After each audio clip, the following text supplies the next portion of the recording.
fibra muscular cardíaca. Ustedes ya vieron algo en introducción 2, vieron mecanismos disipativos y entre ellos vieron uno que involucraba canales de membrana, canales iónicos de membrana, ¿se acuerdan? La clase pasada. La pasada no, la anterior, hace 2 semanas. ¿Tá? Así que retomaremos ese punto y lo desarrollaremos.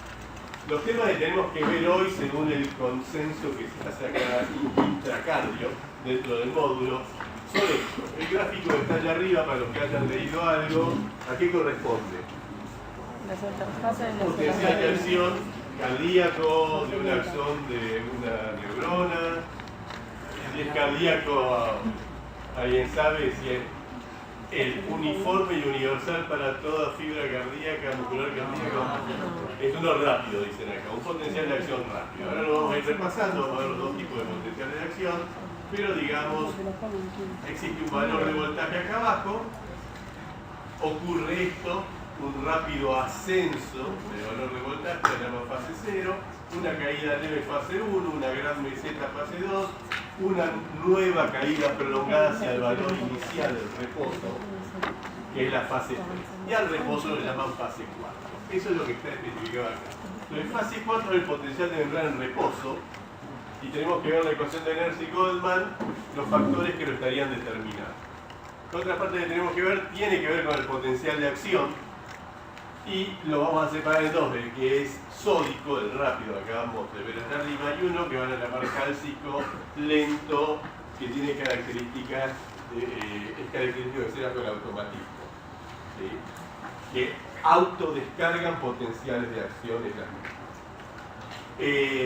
Fase 0, 1, 2, 3 es característico del que está graficado ahí arriba, la relación de flujo neto de cargas y el potencial de membrana, o sea, cuál es el flujo de cargas a través de la membrana que da lugar a esas variaciones de potencial de membrana. Y lo mismo para la fibra cálcica. Y esto empezamos a verlo ahora, pero se continúa después en mecánica de la contracción muscular del corazón, y vieron bastante en esto, que es el mecanismo,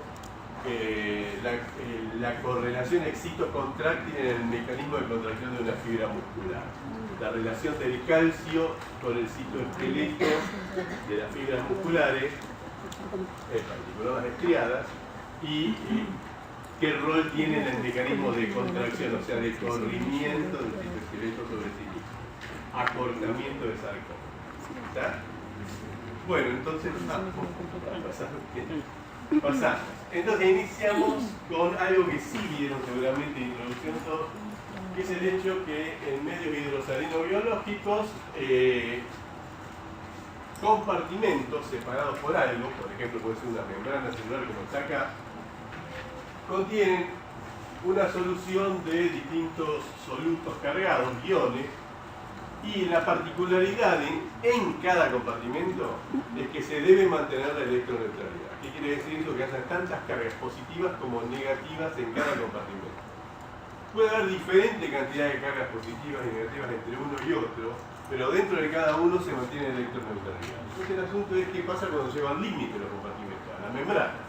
Entonces en las membranas, en lo que sería el espacio equivalente a si esto, el aula de Abraham Menéndez es una célula, y estamos dentro, estamos en la parte intercelular, sería el espacio equivalente a la pared de la membrana celular. El primer milímetro intracelular, espacio intracelular, el primer milímetro del espacio intracelular. O sea, lo que los físicos llaman fenómenos de superficie. ¿Sí? Todo lo que vamos a ver transcurre en ese espacio, alrededor de las membranas. Ahí sí, por ahí puedo llegar a encontrar que existe entre un compartimento y el otro, no dentro de cada uno, sino entre uno y otro, una segregación de cargas. Una distribución asimétrica de cargas positivas y negativas. Ustedes ya vieron en la introducción que eso da lugar a la existencia de un campo eléctrico. Yo separo cargas positivas de negativas, cambia el espacio que las rodea, porque empiezan a aparecer fuerzas que no las veo salvo que yo venga con una carga exploratoria. La carga exploratoria, para los físicos, es una carga positiva que no tiene masa infinitesimal. Entonces yo la coloco ahí en ese espacio alrededor de la segregación de carga y veo que se mueve. Si se mueve, hay una fuerza actuando sobre ella. Esa es la fuerza eléctrica. ¿sí? Recordará ya de física, de con el secundario, tercer año creo, que la particularidad de la fuerza eléctrica, que depende de la cantidad de carga, etcétera, una constante, es que decae por el cuadrado de la distancia. O sea, a medida que me alejo, decae exponencialmente la magnitud de la fuerza. ¿Sí? El módulo del vector fuerza sería. Eso quiere decir que es importante en espacios muy pequeños. Como por ejemplo, o sea, es significativo, importante, en espacios muy pequeños. Como por ejemplo, los espacios intra y extracelulares que separan, que están en torno a la membrana. ¿Sí? A ver, pasá nada.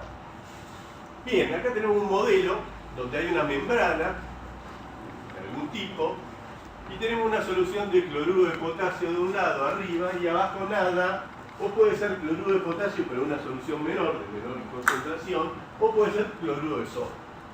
¿Por qué? Porque el que me interesa, a ver otro, es el potasio. Porque el potasio sí puede pasar esa membrana, solo él.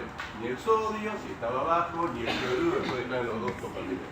El potasio sí. Entonces, el potasio, concentrado en el compartimento de arriba en relación al compartimento de abajo, va a tener un gradiente químico, eso lo vieron en la clase pasada. Sí, porque hubo una discusión sobre si el factor movilizador era la agitación térmica, la magnitud del movimiento browniano, que hubo una cuestión de no fue en hidrostática, pero esto es lo mismo. La definición de presión hidrostática. Esto es lo mismo, si como lo ve la gente de renal, de ámbito renal, o las concentraciones, está lo mismo, están relacionados cada dos ideas, así que la cuestión es que existe un gradiente químico, de energía potencial química, que haría que vaya del lugar de mayor concentración al de menor concentración, si es que puede pasar la membrana. Y el potasio lo puede hacer. Entonces, aparece movimiento de cargas de potasio, que van a ir pasando, seguimos, liqueando ahí. Dale con la flechita o el 3. Y una más creo que va a pasar todavía. Y ahí paramos. El potasio, siguiendo su gradiente, entre comillas, la fuerza química que lo impulsa a irse desde arriba hacia abajo, pasa por los canales que encuentra, que va encontrando. Después ir rebotando acá, hasta en otro canal y ahí puede pasar. La cuestión es que yo rompí el equilibrio, la electroneutralidad, ¿o no? ¿La rompí en el compartimento de abajo, en el de arriba o en ambos? ¿Por qué? ¿Qué pasó abajo, donde entró el potasio? Hay cargas, sobran, o sea, ¿qué cargas no quedaron anuladas? ¿Positivas o negativas? Sobran cargas positivas, en este caso sobran 4 cargas positivas. Supongamos que había cloruro de sodio abajo, bueno, no hay cloruro que compense estas 4 cargas positivas.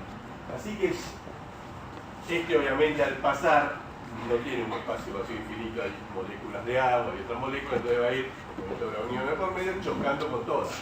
O sea, es muy probable que estos 4 iones de sodio estén en un entorno muy cercano a la membrana. ¿Sí? Del otro lado, se me fueron 4 potasios. Así que ahora me quedan 4 cloruros cuya carga no es compensada. Del otro lado me quedan 4 cargas negativas. Y eso va a ir en incremento a medida que el potasio, siguiendo su gradiente químico, siga pasando. ¿Sí? ¿Están de acuerdo? Ahora, fíjense que este potasio ahora quiere pasar por acá, y siguiendo su gradiente químico, y a medida que pasa del otro lado se encuentra con que está el potasio anterior, como ven ahí al ladito, muy cerca. ¿Sí? Tiene la misma carga, positivo, la fuerza de atracción o repulsión. Repulsión, él está yendo desde acá hacia allá, de arriba a abajo, porque lo impulsa, entre comillas, una fuerza química producto de la magnitud del gradiente químico que existía. Y se encuentra ahí al ladito con una fuerza eléctrica producto de la existencia de una carga positiva ahí, ¿sí? Que es representativa de las otras 4, las otras 3 que están del otro lado, ¿no? Y estoy muy cerca, lo que quiere decir que la fuerza es potente. La constante Q por Q dividido sobre R al cuadrado. Estoy muy cerca, así que la magnitud de la fuerza es potente. Tan potente que podría llegar a contrarrestar la fuerza química que me impulsa para allá. Y esa fuerza de repulsión, así que me impulsa a volver a mi lugar. Eso es algo que caricaturizado es lo que estaría ocurriendo a nivel molecular, ¿sí? A nivel iónico. A ver, pasemos. Una más creo que ahí está. Entonces, a medida que fue pasando potasio, fue generando una carga, una distribución asimétrica de cargas. Positivo en el exterior, negativo en el interior. ¿Sí? El potasio que le sigue a esos 4 o 5 que pasaron, encuentra que lo repelen las cargas positivas que encuentra del otro lado de la membrana, al tiempo que también lo podríamos ver del otro lado de la moneda, lo atraen y retienen las cargas negativas del cloruro sin compensar.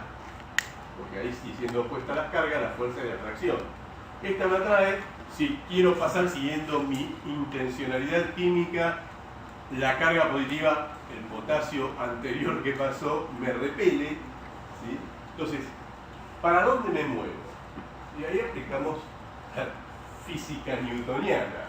Y para donde me dé la sumatoria de fuerza que actúa para vos. Bueno, resulta que hay una fuerza que apunta para allá, cuya magnitud no va a cambiar, a menos que cambien las concentraciones. La cantidad de masa que se transfiere al pasar 4, 5, 7 iones de potasio al otro lado no va a generar un cambio importante en las concentraciones. Por lo tanto, a esta fuerza, dependiente del gradiente químico, la puedo considerar como constante. Lo que pasa es que a medida que paso, empieza a generarse una fuerza eléctrica hacia el otro lado, producto del campo eléctrico que estoy generando.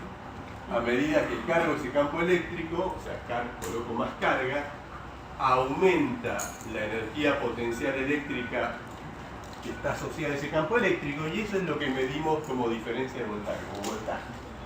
Energía potencial eléctrica. La capacidad del sistema de realizar un trabajo. Por lo tanto, quiere decir que si hay un trabajo de fuerza por distancia, hay una fuerza que está aplicando. Es la fuerza eléctrica que a medida que pasan cargas y aumenta la diferencia de voltaje, la energía potencial eléctrica va creciendo, creciendo y creciendo. En determinado momento, esta fuerza eléctrica en crecimiento va a ser igual y opuesta en sentido de movilidad a la química.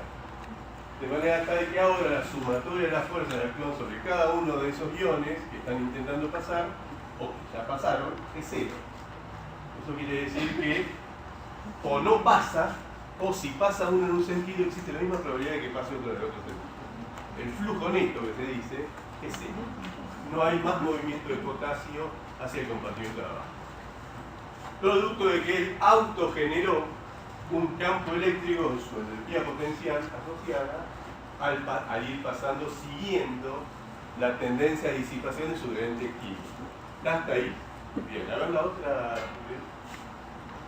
Esto es lo que venía diciendo, una más, y se llega hasta acá. Si sigue pasando potasio, se llega a este nivel. ¿Cuánto potasio hace falta que pase? Poco. Esto es este estudio, ahí voy hacia el neuro. El neuro van a ver un poco más intensamente todo lo que es bioelectricidad. En un fenómeno eléctricamente más brutal, como es el potencial de acción, en una membrana neuronal, un axón, se vio que estudiando sodio radioactivo, que estaban estudiando cómo pasaba por la membrana, en 1000 potenciales de acción, calcularon cuánto sodio radioactivo estaba dentro de la célula, pasó del otro lado, después lo dividieron por 1000 y sacaron la masa, y de la masa, con la masa atómica del sodio, sacaron la cantidad de sodio, y vieron que por cada uno generaban violentos saltos de voltaje, cambios de voltaje de unos 90 milivolts o 100, pasando entre 6 y 8 átomos de sodio, iones de sodio. Solamente esa es la masa necesaria para generar semejante salto de voltaje en esas distancias tan pequeñas. Entonces no es mucha la masa de potasio en este caso que pasó para generar ese campo eléctrico que contrarrestó la tendencia a pasar del potasio. Así que es insignificante, casi imposible de medir el cambio de concentraciones de potasio que se desarrolló al pasar esa pequeña masa. A ver la otra. Muy lindo hasta ahí la caricaturización, pero este libro está planteado formalmente, o sea, formalmente quiere decir con fórmula. Y la fórmula que explica este fenómeno es la ecuación de Nernst, donde me dice, existe un gradiente químico, diferencia de energía potencial química entre dos lugares. Los delta quiere decir, es más fácil verlo acá arriba, V1 menos V2, diferencia de voltaje, ¿no? Entonces, existe un gradiente químico que está dado por, en el fondo, una relación logarítmica en las concentraciones, que es la resta de la concentración en un compartimento y en el otro. Estábamos hablando del potasio, entonces sería logaritmo de la concentración del potasio en un compartimento menos el otro, multiplicados por unas constantes. Las constantes ahí son R, la de los gases, la general de los gases, T, y la temperatura en grados Kelvin. Y así quedaría formalizado el gradiente químico. El gradiente eléctrico se formaliza de esta manera. Lo mismo para la energía potencial eléctrica, el voltaje en el compartimento 1 menos el voltaje en el compartimento 2. Y lo multiplico por una constante, la de Faraday, que es la cantidad de carga contenida en un equivalente químico, no importa, la constante de Faraday es una constante, y Z, que sí puede cambiar porque depende de quién se está moviendo, por el número de oxidación. En el caso del sodio, del potasio, estábamos viendo, es más 1. En el caso del cloruro es menos 1.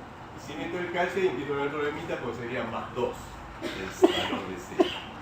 ¿Sí? Razón por la cual quizás van a encontrar que al calcio no lo meten en estas fórmulas y sí meten todos los que sean más o menos cloruro, sodio y potasio. ¿Está? Bien, entonces ¿qué ocurría? En el equilibrio electroquímico ambos gradientes son iguales y de signo opuesto. Entonces pone la igualdad, acá pone el electro y el químico, claro, como son de signo opuesto, tuvo que dar vuelta los componentes de la recta. ¿Sí? Lo que era 2 menos 1, 1 menos 2. Pero no cambia nada. Entonces dice, bueno, ya tengo la igualdad, ahora quiero despejar lo que me interesa, el incógnito. Entonces, ¿qué fue lo que se generó a medida que habilité los canales de membrana?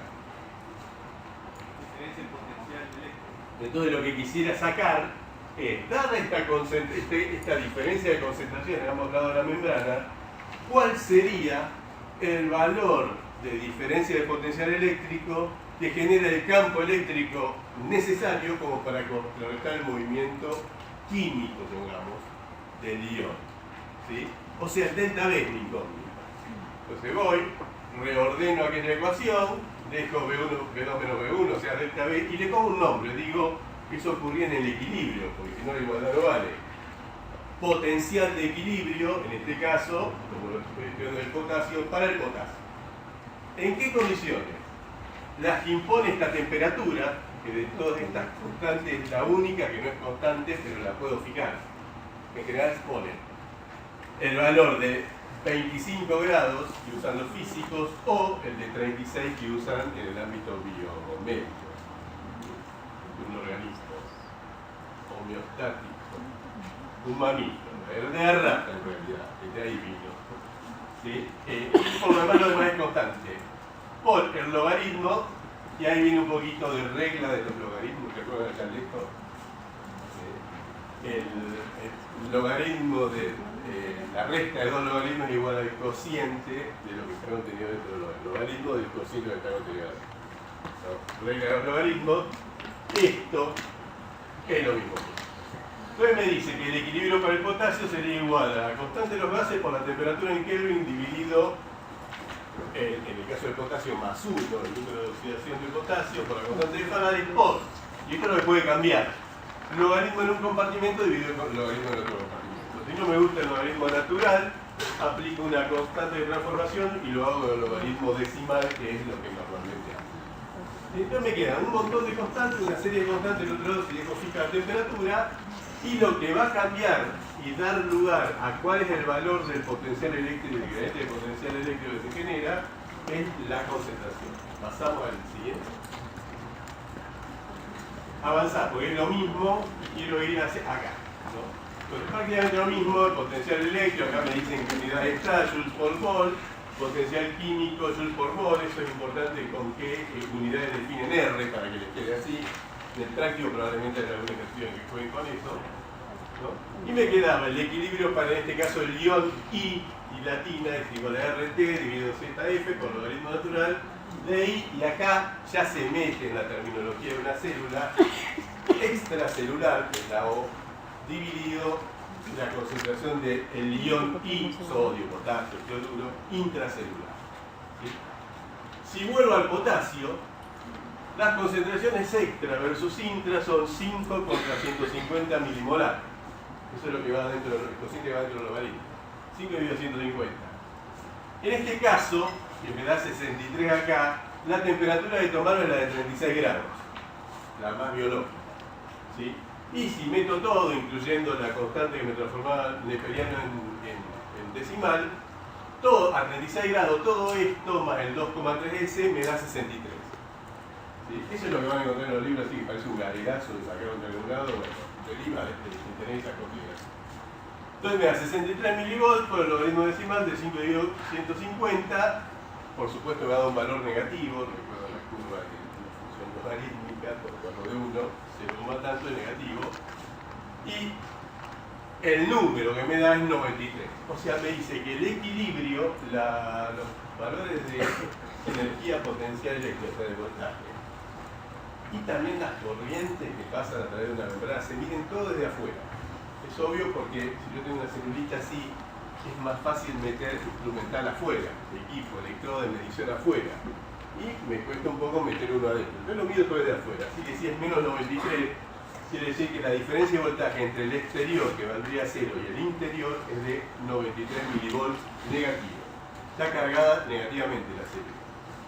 Toda célula, toda, desde un osteocito hasta una célula ventricular, un miocito ventricular a una neurona de Purkinje del cerebelo, tiene un potencial de membrana negativo cuando nadie lo molesta, cuando es lo que llamamos reposo. Ese potencial se llama potencial de membrana de todo tipo celular. El problema es que hay algunas células que al ser molestadas, las fibras musculares, esto es lo clásico y tradicional. Se ve que hasta las plaquetas, que ni siquiera son una célula, una parte de células cambian hoy en día el voltaje. Pero lo clásico y tradicional es las fibras musculares y las neuronas, podemos meter la glia también, si son molestadas, perturbadas, estimuladas de alguna manera, pueden cambiar ese potencial de membrana. Entonces las llaman excitables. ¿Sí? En el caso de las fibras musculares, el cambio es único. Está en reposo, genera un potencial de acción. Las neuronas utilizan, porque en realidad ellos quieren mandar un mensaje al ser estimulado. ¿Me contraigo o no me contraigo? ¿Y en qué magnitud me contraigo? Si me contraigo, ¿en qué magnitud y tiempo, duración de la contracción? ¿Cuánto me contraigo? ¿Durante cuánto tiempo? Y la otra opción es no me contraigo. Entonces el código eléctrico por ahí es más simple, es nada, potencial de membrana reposo o potencial de acción. ¿Está? Puedo cambiar características de potencial de acción y ver cuánto va a durar esa contracción. En la neurona, como codifican información, tienen más vericuetos, pero en realidad van a tener tres variantes: potencial de membrana de reposo, el potencial de acción, que es parecido, no igual, pero parecido, tienen las bases iónicas parecidas a las que vamos a ver ahora, y el que varía mucho, el más variable, es uno que está por encima del reposo, pero por debajo de la acción, de la potencial subumbral, potencial eléctrica. Acá no existen, no nos preocupamos por eso. Pero la cuestión es que esas variaciones de voltaje en las células excitables significan información. Algo estoy codificando, algo voy a hacer cuando cambio el voltaje. ¿Está? Bueno, a ver, avancemos. Entonces yo tengo un electrodo fuera de la célula, el otro acá, y mido la diferencia de voltaje entre este que es mi referencia y este que es mi electrodo de exploración. Si el líquido estacionario que lo rodea es uniforme, homogéneo, la diferencia de voltaje es cero, recuerdan la electroneutralidad, hasta que me apoyé en la membrana de la célula, el escritorio de la célula. Y de golpe, mi electrodo es una micropipeta con un micrón de diámetro en la punta. Entonces hay un alambre y una solución salina que me permite conducir electricidad. Y mido la diferencia de voltaje entre estos dos lugares, entre aquí la punta y esta. Me apoyo en la membrana y de golpe, ¡pah!, la atravieso y ahora la punta está en el citosol. Y lo que veo instantáneamente es esto. ¡Pum! Rápidamente, ¡pum! Cae un valor que siempre es negativo, más o menos negativo, pero negativo, y se queda en ese valor. En las fibras estriadas, el valor tiende a ser bastante estable. Y lo llamo a este potencial de membrana reposo. Potencial de membrana para esta célula excitable en reposo, porque si le hago algo a la célula veo que cambia. Si no le hago nada, está en reposo, está tranquila, queda estable. En las neuronas están oscilando alrededor de un valor medio. ¿Sí? Ese valor estable sería el potencial de membrana, y en este caso la célula muscular lo voy a llamar potencial de membrana en reposo. En este caso da menos 93. ¿Sí? ¿Por qué? Porque esa membrana en particular es muy, porque recuerda que menos 93 era el valor de equilibrio para el potasio a 5 sobre 150 milimolar de concentración extratorrínica, ¿no? Esa membrana en particular se ve que era muy permeable al potasio. Entonces coincide con el valor de potencial de equilibrio para el potasio.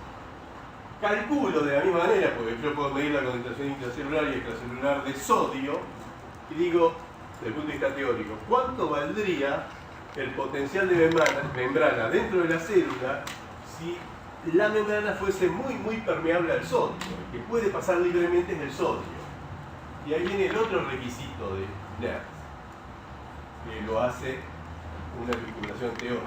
Es únicamente permeable a un ion e infinitamente permeable a ese ion, dice Nernst para desarrollar su fórmula.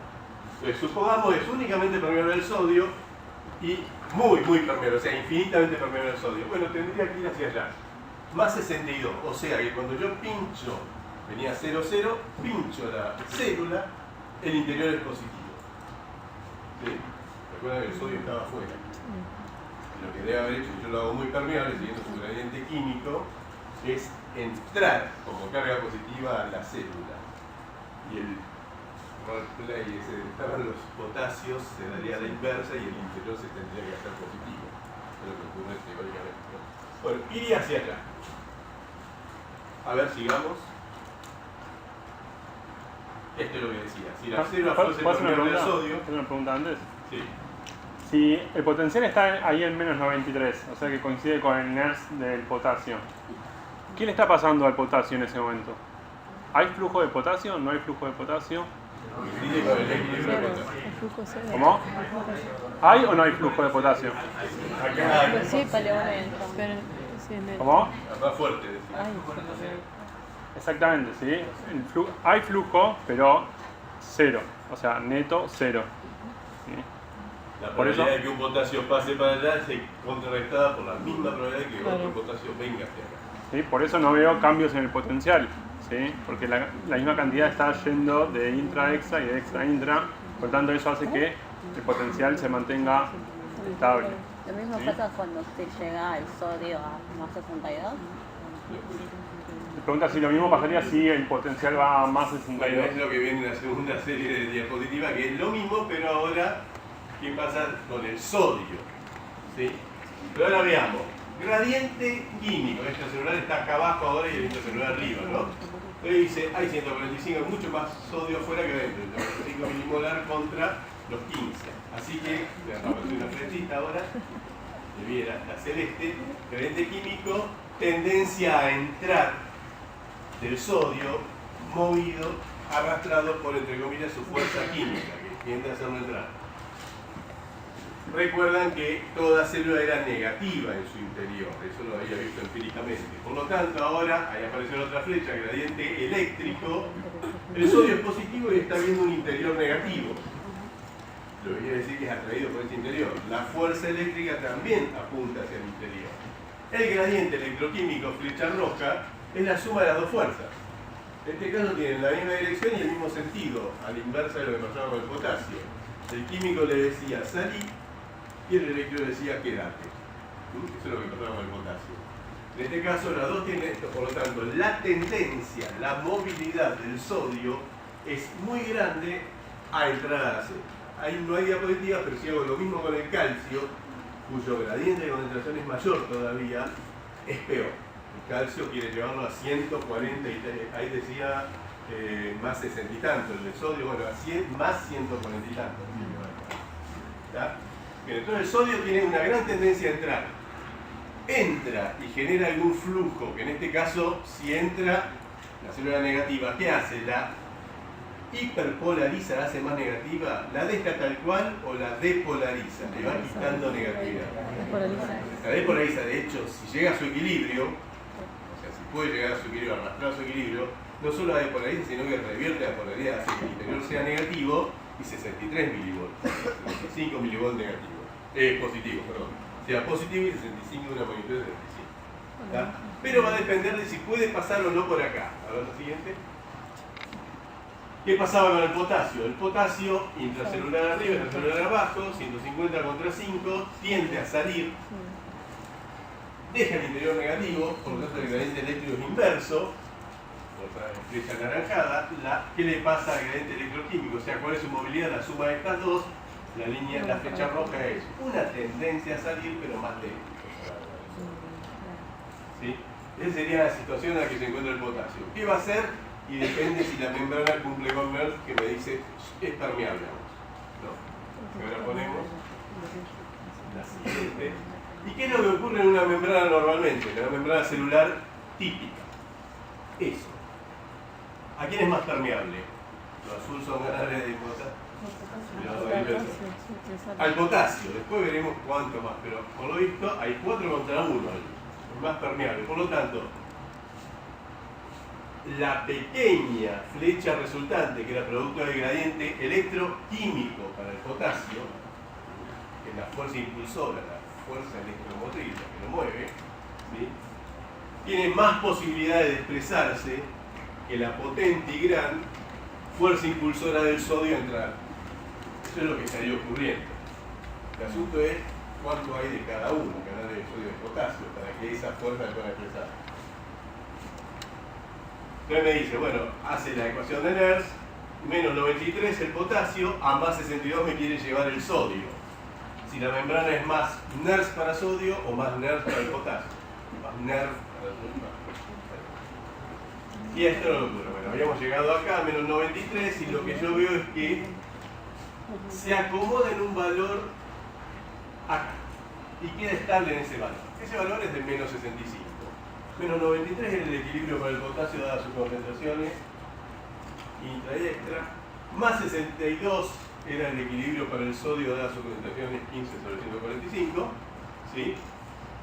Y la realidad, lo empírico, lo que yo mido en las células es que está alrededor de los menos 60, menos 75. O sea, hay menos 65. Ese es el valor del voltaje de luz. Está ligeramente menos polarizado que a donde me quiere llevar el potasio, y está muy lejos, la doble flecha roja, muy lejos del equilibrio del sodio. O sea, si yo tengo analizado acá, diría, esa membrana celular típica, prototípica, ¿a quién responde más según NERS? ¿Al sodio o al potasio? ¿Por qué? Porque logró llevarlo más. ¿Y qué otro dato saco de acá? ¿Y por qué no lo llevó al equilibrio? ¿Por qué no lo arrastró hasta menos 93? O sea, está muy lindo acá, pero yo veo una tendencia a tender a ir hacia menos 95. No la veo que está estable. ¿Por qué no lo logró llevar hasta allá?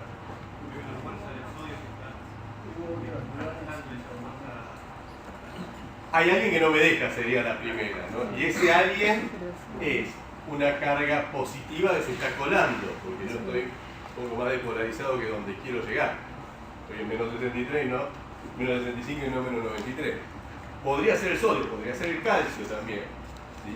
Podría ser otra opción, porque recuerden que estamos cloruro de sodio, cloruro de potasio. ¿Podría ser alguna opción con cloruro que no me deja llegar?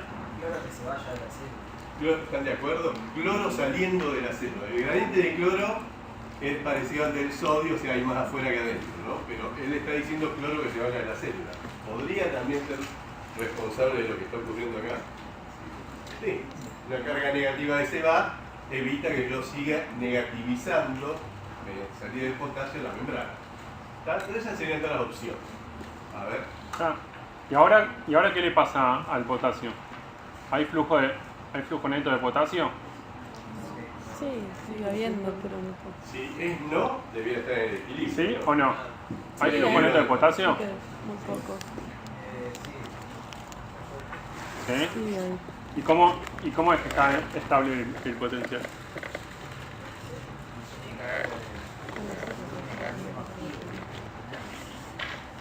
no necesariamente. En la célula pasa algo similar a eso, pero no hace falta el mecanismo activo. Porque, ¿qué dicen acá? ¿Entienden todos que hay flujo neto de potasio? Sí. O sea, el único punto en el que no hay flujo neto de potasio es en el equilibrio, ¿sí? Equilibrio electroquímico, es decir, en el menos 93. Si no está en el 93 significa que ese ion no está en equilibrio. Y acá explican ¿Sí? por qué. Y el sodio tampoco está en equilibrio. ¿Sí? Porque para que esté en equilibrio electroquímico tiene que estar en más 62. Entonces, ni el sodio ni el potasio está en equilibrio electroquímico. Ahora, ¿cómo es que si el potasio Acá y el sodio están... Ahí va. Si ni el sodio ni el potasio están en equilibrio electroquímico, ¿cómo es que el potencial se mantiene estable? ¿Se entiende? Ahora sí. No, por acá. Yo dije que salía el potasio, entraba sodio, salía potasio, entraba sodio, entraba Dice que el flujo de uno contrarresta el del otro. Es lo que dice. ¿Se entiende? No Entonces, sale potasio porque entra sodio. Sí. entonces en ese caso, ¿sí? La frase no es que el potasio, digamos, flujo neto cero de potasio, ¿sí? Lo que hay que decir es cuando uno ve el potencial así estable, es que hay flujo neto de qué? Flujos De carga. cero, ¿sí? ¿De qué? De carga. De cargas. ¿Sí? Entonces cuando uno ve el potencial estable, tiene que decir acá, independientemente de lo que esté pasando en la célula, dice acá hay flujo neto de cargas. ¿Sí? Después le encontramos la explicación cómo se da ese flujo neto, digamos, ese flujo cero de cargas. ¿Sí? Neto cero de cargas. Como el voltaje no cambia, uno pensaría que está en el equilibrio. Ese pseudo equilibrio, entre comillas, se llama estado estacionario. Un ejemplo de estado estacionario: yo voy en un bote remando y me llevo puesto una roca y se hace un agujero y empieza a entrar agua. Yo quiero que siga flotando el bote. ¿Qué hago? Saco agua. Una lata, sacar agua. Mientras yo logre sacar agua con el mismo flujo con que está entrando, el bote va a quedar estable. Si no lo veo ocurrir, el bote se va a ir hundiendo lentamente. Gracias a qué estoy logrando mantener el bote a flotación. A un gasto energético. Alguien tiene que pagar. Alguien tiene que poner energía para que se mantenga. ¿Sí? Pero lo que está ocurriendo en una membrana, y en el caso de membrana de reposo, es un estado estacionario. ¿Qué pasa en una membrana? No cumple con NERS. Tengo varios iones. Acá, potasio, sodio, cloruro, todos pueden difundir, son difusibles. Pasar a la membrana siempre y cuando tengan canales de membrana que se lo permitan. Puede haber más, puede haber menos para cada uno, pero podrían pasar. Hay otros que no pueden pasar y tienen carga.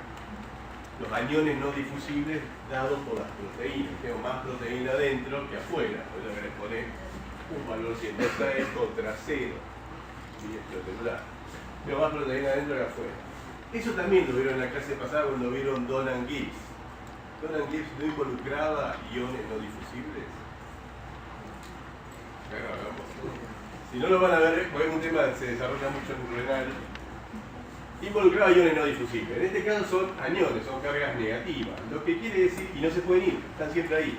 Lo que quiere decir que dado este gradiente, por ejemplo, de carga negativa cloruro, 9 contra 125, o potasio, 150 contra 5,5, es la presencia o no de esos iones va a cambiar un poco la movilidad de esos iones. Porque, por ejemplo, el cloruro lo va a repeler. Él va a tener una intencionalidad electroquímica para entrar, química más que nada, para entrar, dada por esa diferencia 125 afuera contra 9 adentro. Pero adentro tengo cargas negativas que no son cloruro, no son generadas por él mismo, como vimos hasta ahora con el potasio de sodio, otra que lo repele. ¿Sí? Y lo mismo va a pasar con el potasio en el sentido contrario. O sea, él va a tender a ser retenido en el interior por esas cargas. ¿Está? Pero eso modifica un poco y eso es lo que se estudia en el equilibrio de Donald.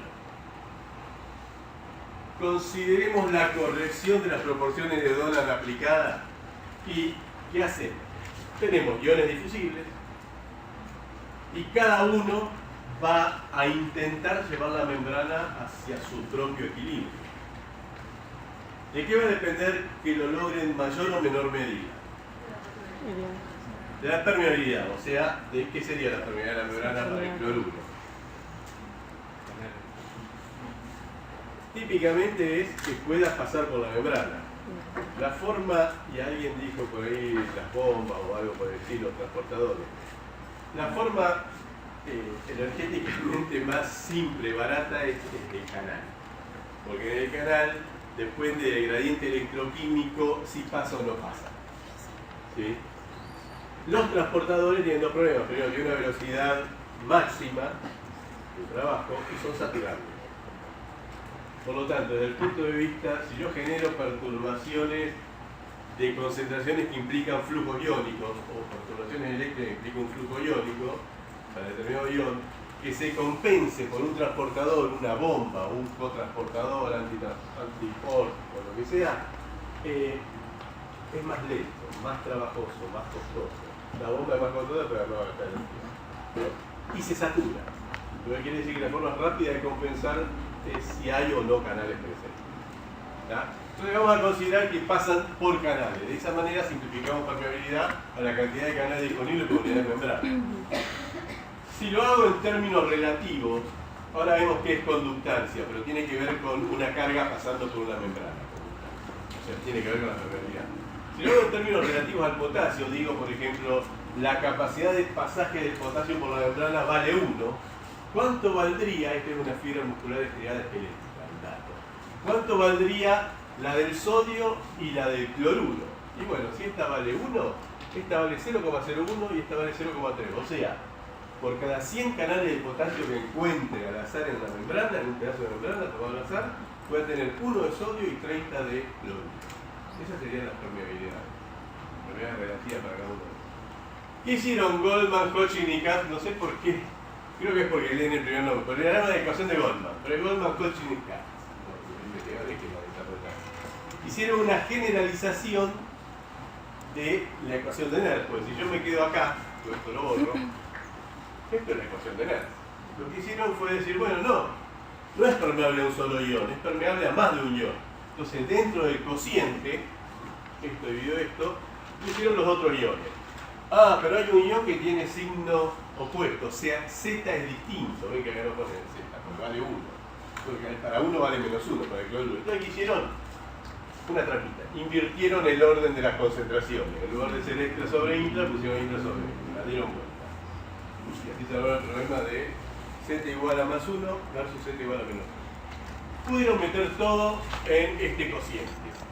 Y viene el otro problema. Está bien, no es permeable un solo ion, pero ¿cuán permeable es a cada uno, ya que no es infinitamente permeable a ninguno? Y bueno, a cada gradiente químico, a cada gradiente de concentración, pesémoslo, multipliquémoslo por la posibilidad de paso a través de la membrana que tiene ese ion, o sea, la permeabilidad. O sea, agregar las permeabilidades de cada uno de ellos. Meten todo junto a 36 grados y la cuenta le dio menos 73, que era sorprendentemente muy parecido al potencial de membrana que esa fibra muscular estriada esquelética de sapo, de rana, ¿no?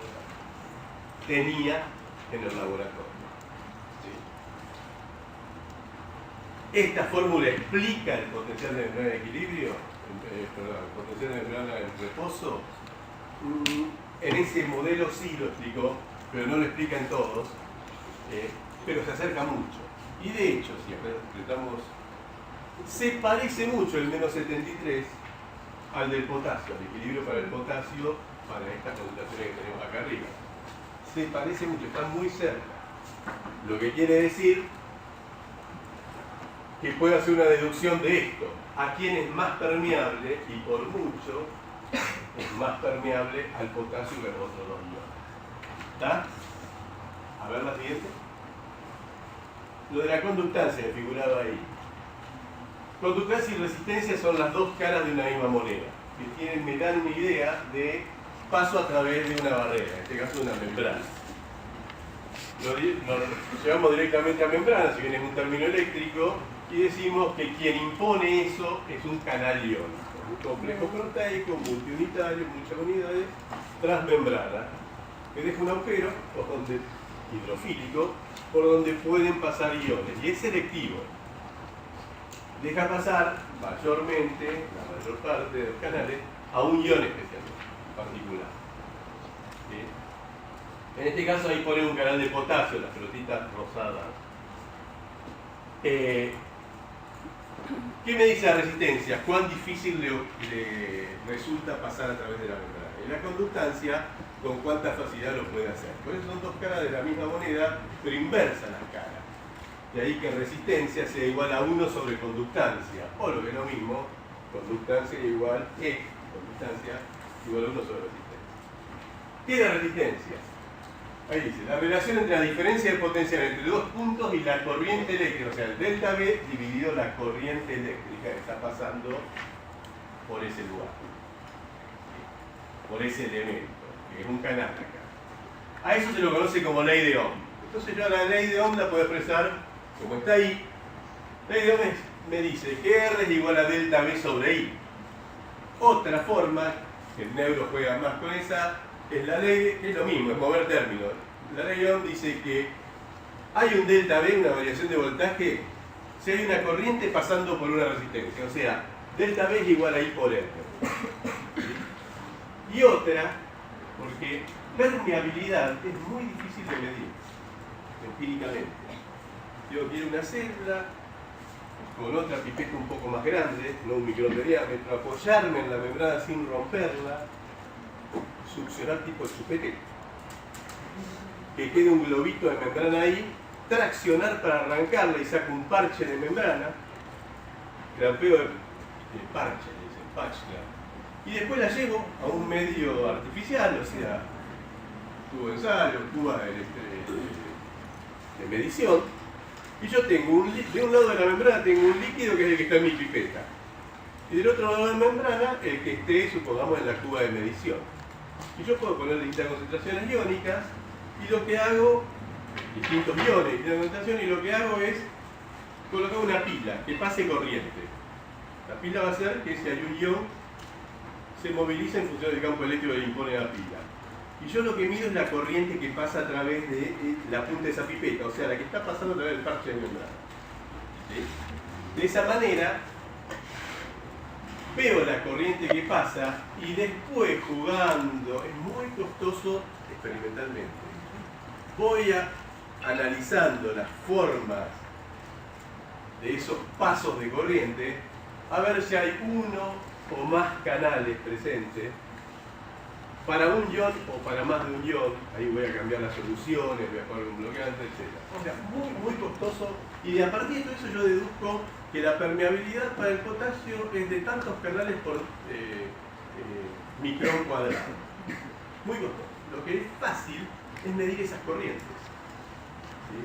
Por eso en general uno da idea de la facilidad de paso a través de una membrana midiendo las corrientes y haciendo deducciones de cuál es la resistencia o conductancia de esa membrana para ese ion que da lugar a esa corriente. ¿Sí? Y ahí viene esto. En neuro van a ver, no es un verso, un galerazo, sino se debe a que yo hago estos experimentos con estos equipos, estos materiales, estos setups. ¿Sí? La cuestión es que para poder intuir permeabilidades, yo mido las corrientes y saco deducciones sobre la resistencia o conductancia asociada. ¿Sí? Entonces, probablemente la versión de ley de Ohm que utilice sea I es igual a 1 sobre R, este lo paso, 1 sobre R por delta V. Probablemente esa sea la que más me interesa. ¿Por qué el potencial de membrana en reposo es estable? Lo estuvieron discutiendo recién, ahí él decía entra uno, sale el otro en compensar, porque hay dos flujos. En este caso lo simplificamos a uno de potasio, otro de sodio, opuestos. Y son iguales en magnitud. O sea, la corriente de sodio es igual a menos la corriente de potasio. Para que se contrarresten. Y aprovecho acá cuando le pongo signo a las corrientes. Recuerdan que le dije que se miden desde afuera. El consenso es, una corriente es positiva si yo tengo una carga positiva que se me acerca al electrodo que estaba afuera. Entonces, una corriente es positiva si yo tengo una carga positiva que sale de la célula y se acerca a mi electrodo. Es negativa si tengo una carga positiva que se aleja de mi electrodo. En ese caso, una corriente de sodio, si puede pasar al interior, o sea, si le habilito el paso a la célula, ¿Es positiva o negativa? Acá tendría que ser la votación, lo vamos a hacer más rápido. ¿Es negativa o positiva según esa definición del signo de la corriente? El sodio es positivo y se está alejando, está yendo hacia el interior celular, se me aleja el electrodo que estaba afuera. Por lo tanto, sodio, calcio darían lugar normalmente a corrientes negativas de entrada a la célula. Mientras que el potasio, carga positiva, que sale de la célula y por lo tanto se acerca a mi electrodo, que da. Y el cloruro, moviéndose normalmente, más concentración afuera que adentro, yo lo habilito, pero supongo que se va a ir hacia adentro el cloruro. ¿Qué corriente da? ¿Negativa o positiva? Ahí sí votamos. ¿Cuánto dicen? Son claro seca. ¿Cuánto dicen positiva? ¿Cuánto dicen negativa? Positiva. Yo. Vos también votás. Negativa. Yo también. Como votación de también. Yo. La otra yo también. Yo no entendí. Nadie ¿Puedes vota. ¿Pero qué es? explicarme, ¿Positiva o negativa? ¿Vos decís? No, puedes explicarlo, porque no entendí. ¿Cómo no? No entendí lo último que dijiste, ¿lo podrías Si explicar? el cloruro en condiciones normales, mayor concentración afuera que adentro, se va hacia el interior celular, la corriente de cloruro que yo mido, que es una corriente positiva o negativa. Cloruro se está yendo hacia el interior celular. ¿Cómo dicen? Positiva, dice ella, ¿ya? Negativa y otro dice positiva.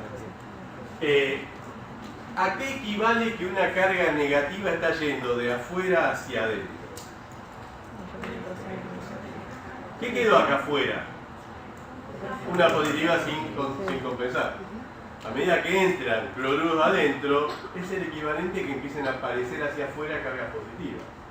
Por lo tanto, visto desde acá, el cloruro yéndose es equivalente a la carga positiva que viene, de una corriente positiva. ¿Está? En general no lo vemos, pero sí toman lo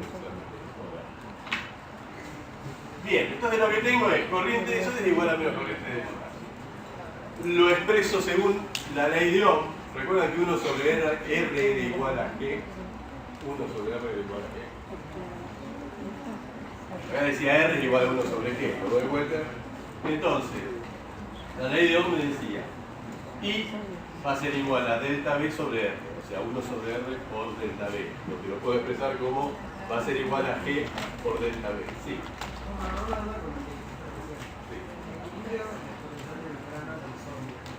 En el potencial de equilibrio sodio, sí.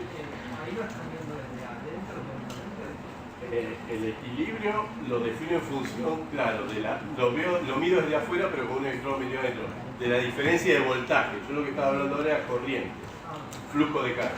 Corriente es cantidad de carga por unidad de tiempo en una superficie determinada. Es flujo de carga. Entonces me dice, I de sodio va a ser igual a la conductancia del sodio por delta B. ¿Qué es delta B? El voltaje donde estoy parado y a donde quiero llegar. O sea, el voltaje de membrana en el que estoy y el equilibrio al que el sodio lo quiere llevar. Idem para el otro lado, la del potasio. Conductancia para el potasio por donde estoy parado, voltaje de membrana y a donde quiero ir. El equilibrio, el voltaje, el potencial de equilibrio. ¿Te puedo poner la diapositiva? ¿Eh? Esa. Sí. O sea, estas flechas, la roja grande y la roja chica, serían Vm menos el equilibrio que corresponde. La magnitud de esas flechas sería el resultado de esas rectas. A eso en general se le llama fuerza electromotriz o fuerza impulsora. Es lo que moviliza, es lo que da la potencia del movimiento al ion para ir en determinada dirección. Que lo logre hacer o no, me lo dice la G esta que está. ¿Por quién lo multiplico? O sea, ¿cuán fácilmente puedo pasar la membrana? Este es mi fuerza impulsora. Estoy muy lejos de mi equilibrio, como el sodio. ¿Pero puedo pasar fácilmente la membrana o no? En función de eso, la corriente que va de sodio que va a estar atravesando la membrana. ¿Sí? En el equilibrio esto se debe cumplir. A ver, avanza una. Esto es lo que mostraba. O sea, nosotros fuimos una diapositiva atrás, pero bueno, me había olvidado esta esta. Flecha roja es esto, y la flecha roja corresponde al resultado, la magnitud de la flecha roja, resultado de esa recta. Lo mismo en negro para el potasio. Si la realidad es que me quedé en menos 65, ¿qué deducción saco de ahí? Sabiendo que las diferencias del voltaje de membrana y su respectivo voltaje de equilibrio son de semejantes magnitudes, grande para el sodio, chica para el potasio. Una gran tendencia a moverse para el sodio, relativamente pequeña la tendencia a moverse para el potasio, si lo digo. Recuerda que dije, medía las corrientes para sacar deducciones sobre la conductancia o resistencia y tener una idea de la permeabilidad. Y acá tengo que decir que el G de sodio contra el G de potasio tiene que ser muy pequeño el sodio, para que semejante magnitud del resultado de la resta dé una corriente equivalente a la que está dando esta diferencia de voltaje. ¿Se entiende? O sea, tenés el potencial estable. Significa que la corriente neta de esos dos iones es cero. ¿Sí? Ya lo dijimos. Entonces, si la corriente es cero, con una fuerza electromotriz tan grande para el sodio, ¿sí? El sodio debería estar pasando a mayor cantidad, mayor corriente que el potasio. Le dijimos que esas dos corrientes son iguales. Por eso el potencial está estable. Entonces, la única explicación para tener una fuerza electromotriz tan grande y que la corriente sea igual a la del potasio significa que su permeabilidad tiene que ser mucho más baja. ¿Se entiende? Para que eso esté igual. ¿Me siguieron?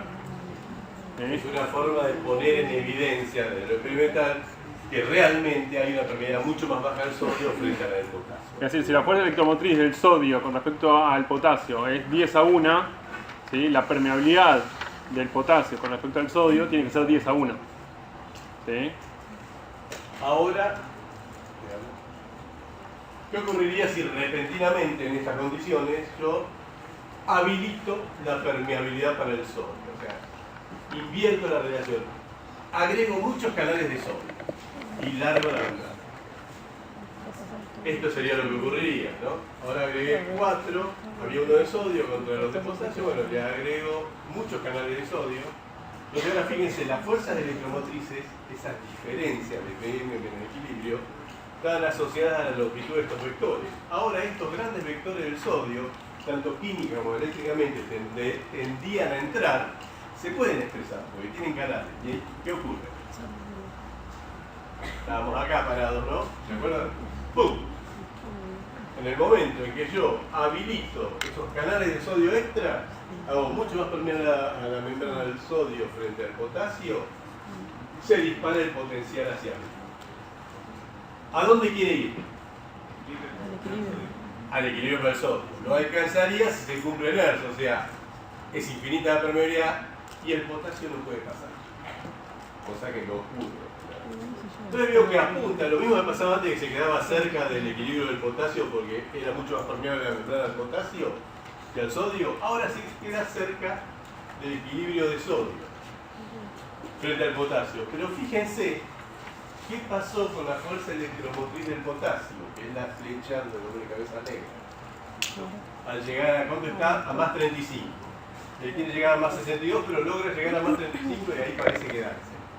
¿Qué pasó con la flecha negra? Esta. Que antes era así y ahora termina siendo así. ¿Por qué creció mucho? ¿Por qué? ¿Por qué? Sí, aumentó la fuerza electromotriz para el potasio. ¿Por qué? ¿Por qué? ¿Por qué? No, los canales, no toqué, agregué esos canales extra de sodio y no toqué nada más la membrana de contorganar. Aumentó la conductancia. Para el potasio, Para el sodio. para el sodio sí, por eso fue arrastrado el potencial de membrana lo más cerca que pudo al potencial de equilibrio para el sodio, pero no lo alcanza y se queda ahí. El asunto es que se vuelve a quedar ahí ahora.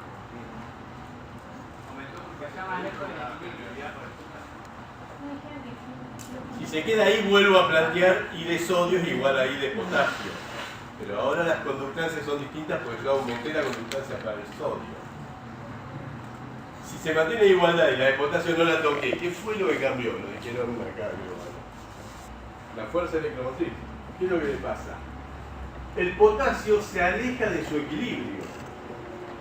¿Sí? De hecho, el interior se le hace positivo. El valor es más 35 da.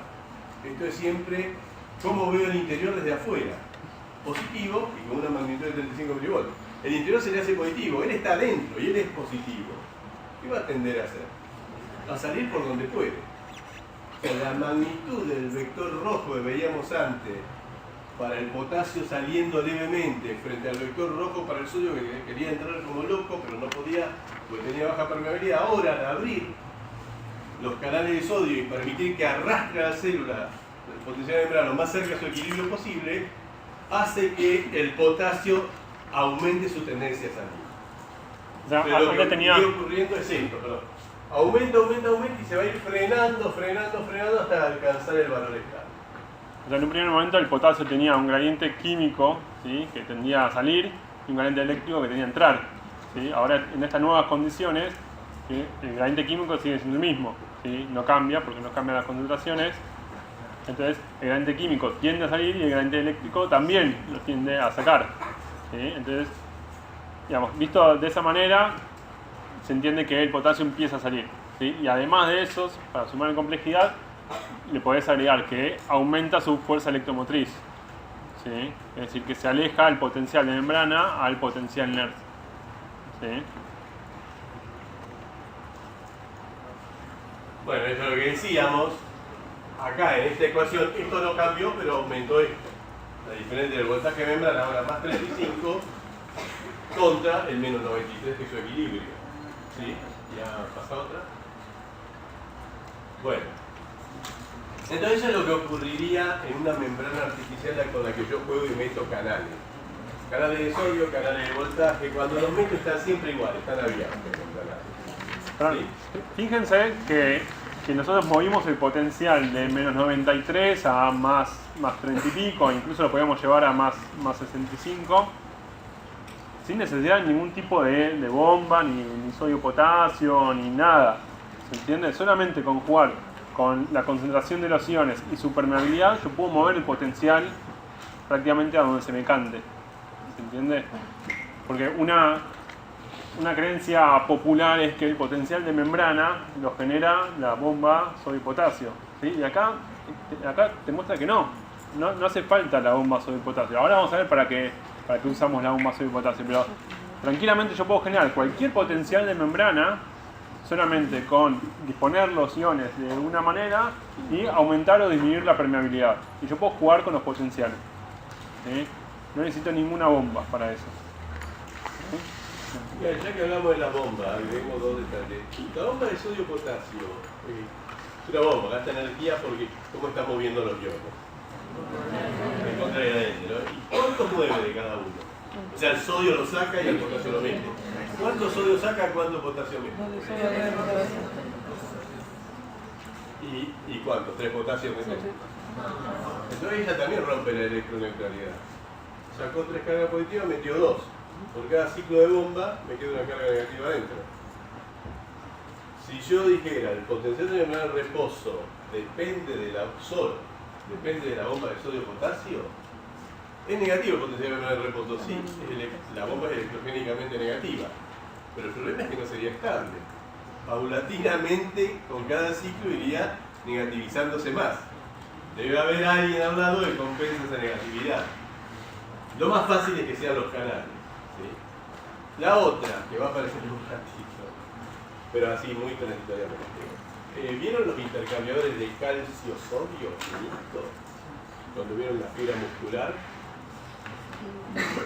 era el otro mecanismo por el que yo sacaba, el calcio había invadido el citosol y yo lo sacaba con el intercambiador. ¿Sí? Son 3 sodios contra un calcio que saca. El calcio en sí ya lleva 2 cargas positivas. Yo meto 3 cargas positivas individuales en los 3 sodios. Ahí tengo ese intercambiador, va a ser electrogénico, pero positivo. Por cada calcio que saque, generó una carga positiva en el interior. ¿Sí? Uno podría decir, bueno, si tengo sodio, potasio y calcio, sodio, se compensarían las dos. Ambos tienen capacidad limitada y son saturados. O sea, tienen velocidad limitada para intercambiar y son saturados. Con los canales, esas limitaciones no ocurren. Rápidamente ocurren los cambios y no hay ningún tipo de gasto energético ni necesito, salvo la existencia de los gradientes energéticos predefinidos, tanto el químico como el eléctrico, los gradientes que originan. Perdón. Entonces, en sí, el potencial lo define esto que hablamos hasta recién, ¿sí? Las bombas o los intercambiadores, sí es cierto que son electrogénicos, pero no alcanzan a explicar semejante potencial de membrana, ¿sí? No podrían llegar a hacer eso, ¿sí? No puede explicar. Las bombas, para lo único que están, es para compensar ese pequeño desequilibrio del flujo de cargas, ¿sí? Y de esa manera sí hacer que el potencial se mantenga estable. Entonces la única función, bueno, no la única, pero de esto que estamos hablando, pero la única función de las bombas, en este caso, es mantener el potencial ahí en reposo, ¿sí? En ese valor. Pero el valor lo pone todo esto que hablamos nosotros. ¿Sí? Lo que están haciendo las bombas en el fondo a largo plazo es mantener los gradientes químicos en el valor inicial. Potencial de acción, dijimos, era una forma de codificar información, algo le pasó a hacer, a la perturbé y ella codifica información. En este caso lo que va a tratar de hacer es promover un cambio de longitud de los acordes, o sea, cambiar la disposición del citoesqueleto para que se acorte. Un cambio conformacional del citoesqueleto. Veamos cómo lo consigue. Entonces, tengo acá mi esquema de siempre, equilibrio para el potasio y el equilibrio para el sodio por allá. El del, fíjense, el del calcio que hablaba antes, allá en más 122, y el 0 de voltaje. Y mi potencial de membrana de reposo estaba en menos 60 y tanto, ¿no? 3 menos 65, vengo por acá. Esto es lo que en la primera diapositiva se llamó fase 4. Me dijeron fase 4, el texto decía fase 4, potencial de membrana en reposo. Bien, estoy en fase 4, el potencial de membrana en reposo. ¿Y qué ocurre? Perturbo acá, hago algo, y pasa esto, una rápida y violenta depolarización o hiperpolarización. Depolarización. La célula está naturalmente polarizada, en negativa interior contra el resto, y se pierde esa polarización, disminuye, y de hecho una vez que pasó el 0, se polariza a la inversa, se hace positivo el interior. ¿Cómo puedo conseguir esa rápida depolarización, así intuitivamente? ¿Cómo la puedo conseguir? Y es lo que había pasado cuando habría agregado esos 4 canales de sodio. Por ejemplo, puedo meter canales de sodio. ¿Lo podría conseguir con canales de calcio también? Sí, porque fíjense, el equilibrio está allá. ¿Sí? También arriba. De hecho, hasta por ahí esperaría, si los canales son iguales en cinemática, que sea más violenta todavía. La fuerza electromotriz para el calcio va a ser mayor. ¿Cómo sigue? A esto lo llamo fase 0. ¿Cómo sigue?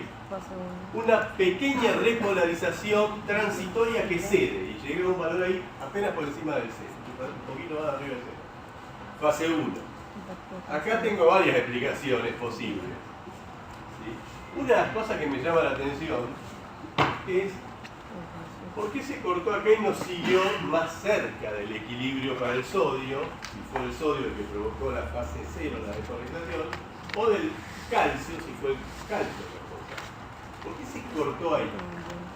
¿Sí? ¿Qué sé yo? Más 20 y tanto, más 30, ahí se corta. Y decide una rápida repolarización parcial y transitoria. Pues, por lo visto, veamos ahora la siguiente, parece que esto va a seguir por acá, no que va a seguir cayendo. Y sigue, como una mesetita. Esta es fase 4, 0, 1, 2, que veo que es bastante larga, lo que está abajo es tiempo en milisegundos, ¿no? Es bastante larga esa meseta. Hay algo que la mantiene ahí. Y sigue con esta repolarización que ahora sí la lleva nuevamente a el valor de potencial de membrana de reposo, a la fase 3. La fase 3 me lleva a la fase 4, repolarizando en mayor o menor medida, o sea, con una pendiente más abrupta o menos abrupta, la célula hacia su valor estable de potencial de membrana de reposo.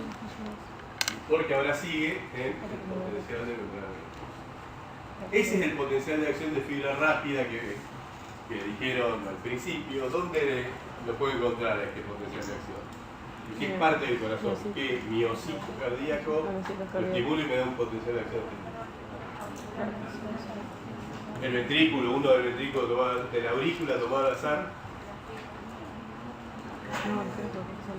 que no sea de los nodos.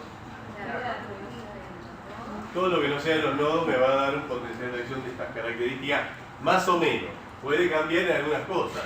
Puede no ser tan estable la meseta, puede ser más corta, más larga. Esto puede ser menos abrupto o más abrupta, la pendiente de repolarización. Esta tiende a ser bastante conservadora, la depolarización de la fase cero, violenta y rápida. Lo otro puede cambiar un poco. A ver, seguimos. Si yo me pongo ahora a analizar, ustedes me dicen después si esto tiene lógica o no todo lo que les plantea ahí. A analizar, a disecar las corrientes, ¿sí? Eso que les decía, estudiando a través de la membrana, corriente de quién es cada una, el resultado final me da esto. Hay corrientes negativas. ¿Cuáles eran las negativas? Una carga positiva haciendo ¿qué? Corriente negativa obviamente en ese gráfico es la que apunta hacia abajo, y acá son las rojas. Una carga positiva haciendo ¿qué es la corriente negativa? Yo la medía desde afuera, esta es la séptima. ¿Se acerca o entra? Entra. ¿Quiénes son las que figuran ahí rojas entrando como corriente negativa? Ahí. Estas, voy a leer acá, no sé cómo, pero acá lo veo más grande. Sodio y calcio. La de arriba era de sodio. El gráfico de abajo responde tanto en uno como en el otro, responde al calcio. Los gráficos son el ventrículo y una de la aurícula. Una fibra de la aurícula y una fibra de... Sodio y calcio. Los dos que inicialmente habíamos dicho tenían tendencia a entrar. Y hacia arriba de esta línea negra son las corrientes positivas, que pueden durar lo que dura todo el evento, pueden durar una parte de lo que dura el evento es allá arriba la duración del potencial de acción, o distribuirse así asimétricamente en determinadas fases o etapas del evento, como la última, ¿no? Y todas esas que son 1, 2, hay 1, 2, 3, 4, 5, pero puede haber una o dos más todavía definidas. ¿De quién son? ¿Corrientes de quién? ¿De qué elemento? Potasio. Todas las de potasio. Dice que tenía mayor permeabilidad cuando acá, en los reposos, ¿sí?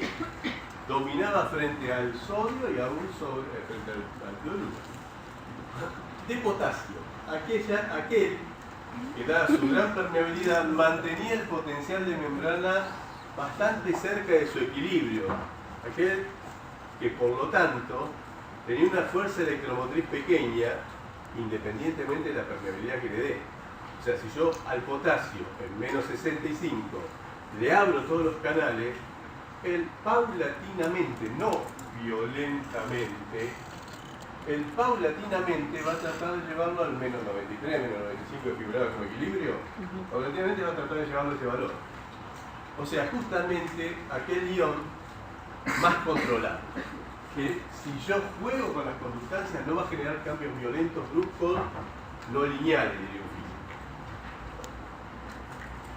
Ese es el que tiene más variantes y es el que colabora en mantener el potencial de membrana de reposo y si alguien lo perturbó, llevarlo al mundo.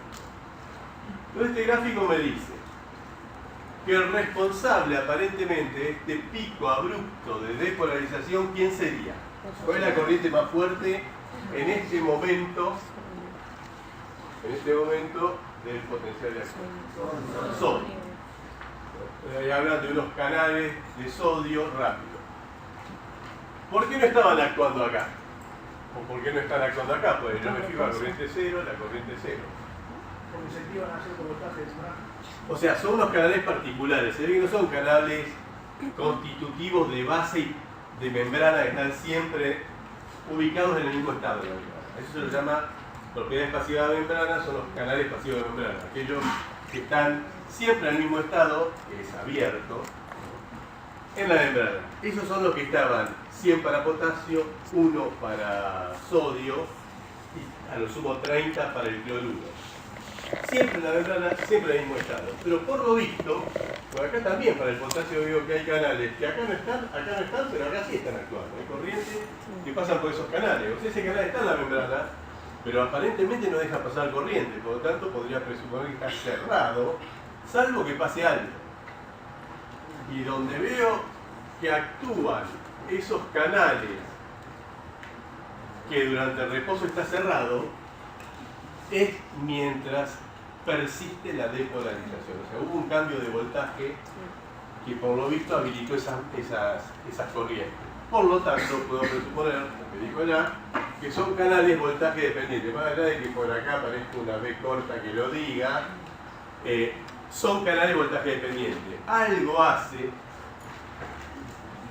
dentro de la estructura del canal. Por ejemplo, el modelo más típico es, este es el ionóforo, donde pasa el ion dentro del canal. El canal es un conjunto de subunidades, ¿no? Imaginen, está embebido en la membrana. Cada subunidad tiene una estructura secundaria de aminoácidos enroscados en una alfa hélice, qué sé yo. Hay aminoácidos neutros, hay aminoácidos básicos que pueden llegar a estar cargados positivamente y aminoácidos ácidos que pueden llegar a estar cargados negativamente. Obviamente esos ácidos y básicos son hidrofílicos, tienen cargas, se van a asociar al agua, se van a asociar con otras cargas. Si supongamos cada uno de mis dedos son cilindros que constituyen unidades de algo que va a conformar un canal. Tiene aminoácidos acá, imagínense que es como espirales, y la cara esta de las espirales tiene aminoácidos básicos y ácidos, la cara positiva y negativa. Yo lo embebo en la membrana. ¿Van a estar cómodos rodeados de líquido? No. Van a buscar una conformación que los estabilice en ese mar de líquido. Y la conformación más estable va a ser esta. Cara hidrofílica frente a cara hidrofílica y exponiendo sus caras hidrofóbicas a los líquidos. Entonces van a viajar, flotar, trasladarse por ese mar de fosfolíquidos de esta manera. Y si lo miro de arriba me queda un agujero. Ese sería el ionóforo, donde puede pasar. Si el canal tiene selectividad todo, lo llamo canal. Si no tiene selectividad, salvo por el tamaño, lo puedo llamar poro. ¿No? La misma estructura. Dentro de esos canales habrá algunos que quizás en este dedo, el dedo medio y acá, son de sodio, pero tienen un aminoácido básico metido ahí, positivo. Entonces está acá metido en el medio, protruye como un chichón en el medio de por donde tiene que pasar el sodio. Pero en el interior del sodio, ¿qué hace? Lo vimos hasta ahora. ¿Qué intenta hacer? ¿Entrar o salir o quedar solo? Entrar. Tiene una gran tendencia a entrar. Entra al canal y a medida que se acerca a esta parte, la fuerza eléctrica que cae con el control de la distancia, se encuentra una carga positiva bloqueando. Él es positivo. ¿Qué hace la carga? ¿Lo repele o lo atrae? Lo repele. ¿Sí? Por lo tanto, lo bloquea. No lo deja entrar. Ese canal está en la membrana pero está cerrado. ¿Para quién? Para quien puede transitar por él, que es el sodio. El sodio no puede pasar. Hasta que alguien le saque esa carga del medio. De una forma puede ser, si yo genero un campo eléctrico, va a haber fuerzas eléctricas. Hay una diferencia de voltaje a ambos lados de la membrana. Inyecto carga positiva en el interior de la célula por allá. Acá antes no había carga positiva, ahora acá hay carga positiva, hay un campo eléctrico, hay fuerzas eléctricas. Y yo soy un aminoácido enganchado con todos los demás, con enlaces cuya equivalencia mecánica sería resortes que tienen tensión, ¿sí? Y sobre mí, que no pasaba nada hasta ese momento, aparece una fuerza eléctrica. Y la fuerza eléctrica me dice, anda para allá. Y yo estoy enganchado al resto de la proteína, entonces yo intento y genero tensión en los resortes. Intento moverme cuando me dice la fuerza eléctrica. Entonces lo único que voy a hacer es correrme, cambiar de posición, cargar a la proteína de energía, el canal de energía, pero la energía la está aportando aquel que generó la diferencia de voltaje, el que generó ese nuevo gradiente de potencial eléctrico. Y obligó, ante la aparición de esa fuerza, que yo me meta al interior del cilindro de aminoácidos. De manera tal que el chichón positivo que estaba bloqueando el paso del sodio, ahora desapareció mientras ese cambio eléctrico persiste. ¿Entienden? Pero ahora ese canal se abrió para el sodio. Eso lo llaman compuertas. ¿Sí? Y abren o cierran canales, según cosas que pasan alrededor. La más fácil de ver es un mensajero químico, aminoácido, mensajero intracelular, que se une a un canal. Es el equivalente a que venga un meteorito y caiga en la ciudad de Buenos Aires. Va a generar un cambio estructural grande en la conformación de las proteínas terciarias o ternarias de ese canal. Lo que quiere decir que le va a generar un cambio de conformación. Esas tensiones de los resortes, al caer el meteorito y unirse allá y desparramar aminoácidos, van a correr algunos elementos. En este caso, no hace falta algo tan drástico como el mensajero uniéndose, sino la aparición de un campo eléctrico. Y esa es una explicación de qué ocurre con los canales de voltaje dependientes. Cambian su estado y pueden pasar de cerrado a abierto, de abierto, cerrado a abierto pueden pasar a cerrado. Como mínimo, podría haber otra cosa. Entonces, el sodio sería el responsable. ¿Por qué? Según este gráfico, de la fase seca. ¿Por qué? En el gráfico que veo, fíjense que además a esto lo cortan. Esto al cortarlo así quiere decir que si lo hago en escala es mucho más largo el piquito rojo. Mucho más grande. Lo corté para acomodarlo en la misma escala. Por eso, justamente, una violenta y transitoria corriente entrante de sodio. Ocurre en el momento que se depolariza, pero después cede y queda un valor muy bajo. ¿Quién es el responsable, según este gráfico, de esa pequeña repolarización que también cede y queda la meseta, la fase 1? ¿Cuál de los 5 o 6 potasio? 5 era, ¿no? 5. El primero, ¿sí? Que dice hito. Y corriente de transitoria de potasio, ¿no? De salida, outward, salida, ¿no? Es una corriente de potasio que si yo le abro canales al potasio, estando tan depolarizado como esto, recuerdan las fuerzas electromotrices que le había pasado al potasio cuando yo había habilitado los canales de sodio, había crecido a fuerza electromotriz, ¿no? Y ahora, y el G no había cambiado, ahora le cambio el G transitoriamente, le agregué estos canales I sub TO, los hito. ¿Qué pasa con el potasio? ¿Sale o entra? Sale. Y por lo visto sale transitoriamente. En algunos libros van a encontrar que hay dos de esas corrientes. Una más rápida, otra más lenta, pero son así, piquitos de potasio que ocurren en la fase 1. Entonces esa repolarización lo podría explicar, bueno, entró sodio, despolarizó, y salió potasio para tratar de repolarizar, pero duró poco esa salida de potasio. Por eso repolarizó un poquitito y ahí se queda. Ahora, ¿por qué se queda tanto tiempo? ¿Por qué no hace así? Lentamente vuelve a caer. ¿Por qué se queda? ¿Quién es el responsable de que se quede en esa meseta más o menos definida? El calcio, el potasio. El calcio. El otro que veo que sigue más o menos con una corriente bastante estable, va decreciendo de a poco, pero bastante estable, el tiempo que dura la meseta y que puede ser responsable de que se mantenga depolarizado, tiene que ser una carga positiva que entre. La otra posibilidad, ¿cuál sería? Una carga positiva que no salga. Esa es la otra cara de la moneda. O una carga positiva que entre y que mantenga así, o una carga positiva que no salga. Lo que yo veo es que hay cargas positivas saliendo durante esa meseta. Potasio. Pero hay una que tenía un equilibrio allá arriba, lejos, 123 positivo, que está entrando durante todo el tiempo que dura la meseta de potencial neutral. ¿Qué me dice? ¿De qué? Calcio y silena ahí chiquitito, una corriente L de calcio. Por ahí habrán visto en algún lado que había 3 canales de voltaje dependiente para calcio. Este es uno de los 3.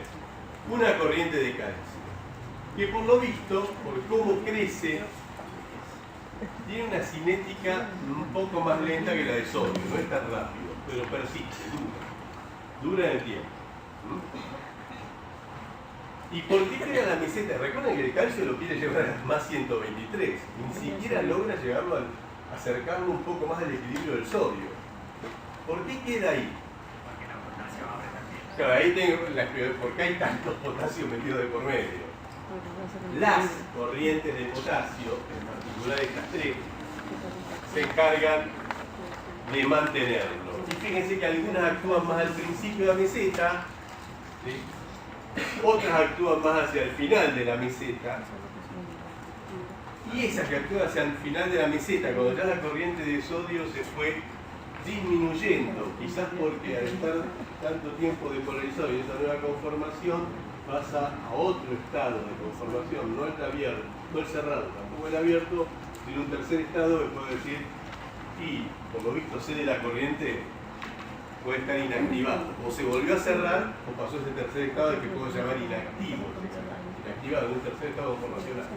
Bueno, si en ese momento yo aumento, porque se hacen más fuertes estas dos corrientes de potasio frente a esta que la mantenía el calcio, contrarrestando el calcio, ¿qué le pasa a la membrana? Si de golpe cayó la que mantenía la meseta y aparecen con más potencia algunas de las que estaban contrarrestando la entrada de carga positiva en forma de calcio para también mantener la meseta. Está claro que la meseta no es producto de esto solo, sino de estas actuando. Entonces se conjuntan. Una que entre y los otros que tratan de compensarla. ¿Sí? ¿Qué pasa entonces al final con esta tardía que aumenta? Se repolariza. Ya el calcio no logra mantener la polarización y esto saca cargas positivas en forma de potasio y repolariza rumbo al reposo. ¿Sí? Rumbo al reposo. Y cuando está bien al final, la quinta corriente de potasio se asegura de que te lleve al reposo y fíjense que se mantiene activa durante el reposo, hasta que termine el reposo acá, y se asegura de que te quedes en el reposo lo más estable posible. Esa corriente puede hacer una cosa que puede sonar rara. O sea, yo llevé el potencial de membrana hacia el reposo y por lo tanto cerca del equilibrio del potasio. Y si me llego a pasar, porque salió demasiado potasio, ¿qué tendría que hacer un canal de potasio? O el potasio a través de ese canal de potasio. Yo me pasé. El reposo, el equilibrio del potasio era menos 93 y me fui a menos 95, menos 97. ¿Qué hace el potasio ahí? Se acumula, se queda. Puede llegar a entrar, pero lo que uno puede decir, en lugar de salir, se queda, se acumula y lleva a la membrana nuevamente hasta los menos 93. Si hay alguien que se está colando, como el sodio pasivo que se colaba, bueno, no llegará a los menos 93, pero me llevará al equilibrio de esa célula y me mantiene en ese equilibrio. Me mantiene alrededor de ese equilibrio. Se asegura de que yo me quede en ese equilibrio. Por eso está activa, está presente durante toda la fase 4. ¿Y dónde apareció? ¿Dónde fue más potente? Justamente cuando todavía no estaba en el equilibrio, estaba despolarizado al final de la mitad para adelante de la repolarización, de la caída, de la salida de la meseta. ¿Está? Bastante complejo, pero la próxima diapositiva, si la simplifico, me está diciendo que esta forma de los potenciales de acción se debe a un desencadenante que es la corriente abrupta, transitoria y violenta de sodio. Por eso la fase 0 es tan violenta, dependiente, tan alta. Ayuda y se mantiene una corriente también entrante de calcio y mantiene la meseta. Pero para mantener esa meseta tengo que tener corrientes de potasio, también voltaje dependiente, que no es una, son varias, comunitariamente en conjunto, con la participación de las otras tardías, de golpe aumentan y hacen que ceda la meseta y se repolarice, y además aseguran que se quede en el reposo. Aseguran que se quede en el reposo, hasta que llega el próximo estímulo, y ahí sí conviene recordar que el corazón es un sincicio. Hay uniones estrechas, gap junction, que permiten el traspaso de cargas de una célula a la otra, y por lo tanto conducen a lo largo de esa red de células interconectadas un pulso eléctrico. Ese sería el estímulo. Alguien lo tuvo ahora desencadenado, en general. Alguien dio el chispazo inicial. Una vez dado, él se va a conducir a lo largo de toda esa red a través de esa unidad. Eso es lo que va a provocar el próximo potencial de acción. Hay un periodo durante el potencial de acción en el que es difícil volver a provocar ese segundo potencial de acción. Y como dice, me cuesta estimulo y me cuesta producirlo, digo que está refractaria la célula. Y ahí lo llaman periodo refractario, tiempo en el cual la célula está refractaria. se divide en dos fases. Una donde es prácticamente imposible, no importa cuánto estimule, generar un nuevo potencial de acción, le da un periodo refractario efectivo. En otros lados también le van a encontrar como absoluto. Y otra, que es la que le sigue, celestita ahí al lado, que ven coincide con la etapa de repolarización y puede ser parte del inicio de la fase 4 también, que era el periodo refractario relativo. ¿Relativo a qué? ¿A cuánto te estimulo? ¿Qué quiere decir eso? Que si yo vengo estimulando desde acá, ahora aplico acá y aplico acá y veo si se produce el segundo potencial de acción, entonces esta parte de la fase 4, con la misma intensidad de estímulo con que provoqué esto, puedo provocarlo. Cuando llego acá no... ya te lo provoqué, porque ahora no puedo. ¿Qué hago? Y me quedo en el mismo lugar, al mismo tiempo, y aumento la intensidad del estímulo. Aumento la intensidad del estímulo al doble y logro provocar el potencial de acción. ¿Me corro un poquito más adentro? No. ¿Qué hago? Y seguir aumentando, y así hasta que llegue un valor temporal acá, donde por más que aumente el estímulo ya no lo logro provocar. Y lo mismo va a pasar de acá hasta el inicio del potencial de acción. Ese me define el límite entre el periodo refractario absoluto o efectivo y el periodo refractario relativo. ¿De qué dependen los periodos refractarios?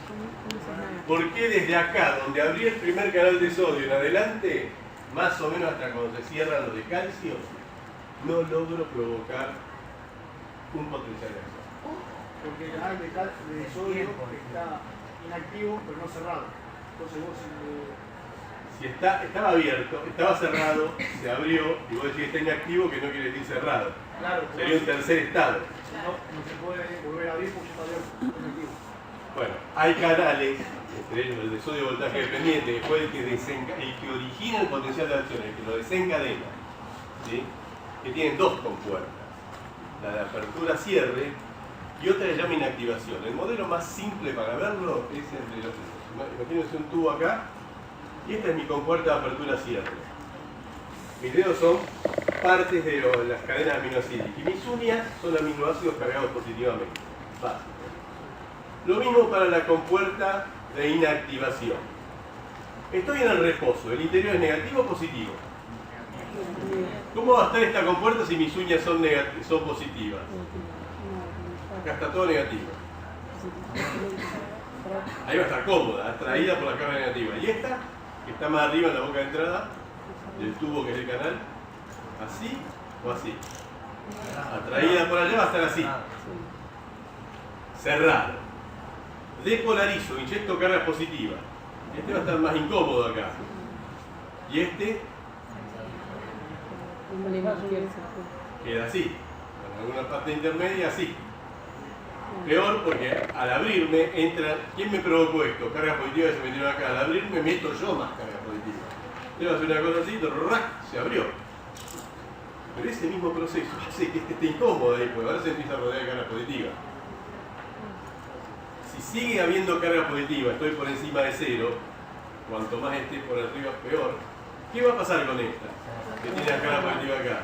Tratar de alejarse y por lo tanto va a quedar en esta componente. Entonces, yo estaba así, cerrado. Me abrí, me cerré. No, este era cerrado. Es un tercer estado. Físicamente está cerrado, porque si está así, el sodio no puede entrar. El asunto es que, digo, si está cerrado, yo inyecto carga positiva, lo estimulo, lo que estaba tratando de hacer ahora, y debiera abrirse. Si yo inyecto más carga positiva de las que ya hay, ¿qué hace este? Se bloquea más. Por eso digo, ese canal está refractario. Le aplico el mismo estímulo que antes y no responde. Dado ese modelo de uñas positivas, ¿existe la posibilidad de que alguna vez esté así? Piénsenlo para la casa. Es imposible que pueda estar así. Porque estaría así si hay cargas negativas que lo atraen, en cuyo caso tendría que estar así. Si hay cargas positivas que lo repelen, este está así, pero esto también va a ser preferido. Entonces el modelo de las uñas y los dedos es un buen modelo analógico para el canal de sodio. Me dice, tengo dos compuertas, hay 4 estados posibles, pero físicamente factibles son 3. Cerrado, abierto e inactivo.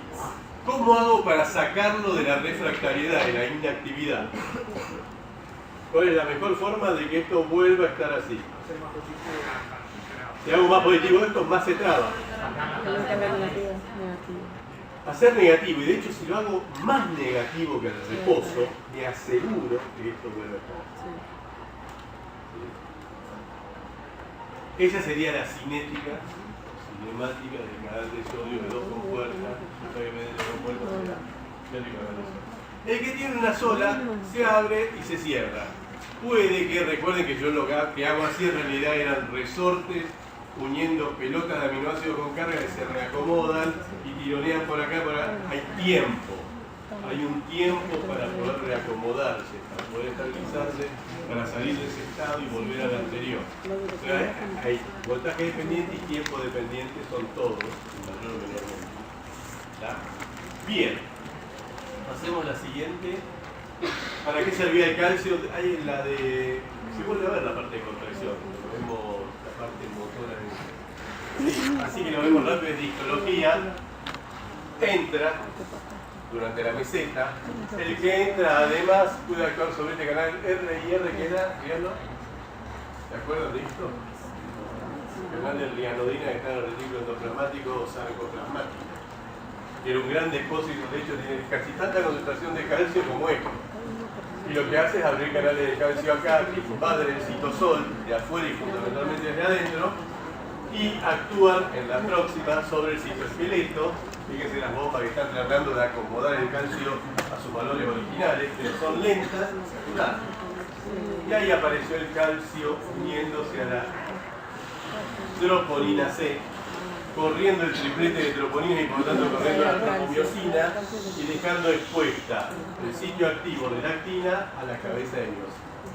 Que si está con ATP hidrolizado, cambio de conformación, vuelve a cambiar de conformación y va a la tracción que acorta. Entonces, acoplamiento, excito, cargas que se mueven, contráctil, factor mecánico, el calcio, actuando sobre eso.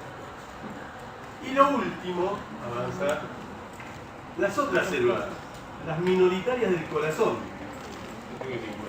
No, reconozco. La de los nodos, sinusal y aurículo ventricular.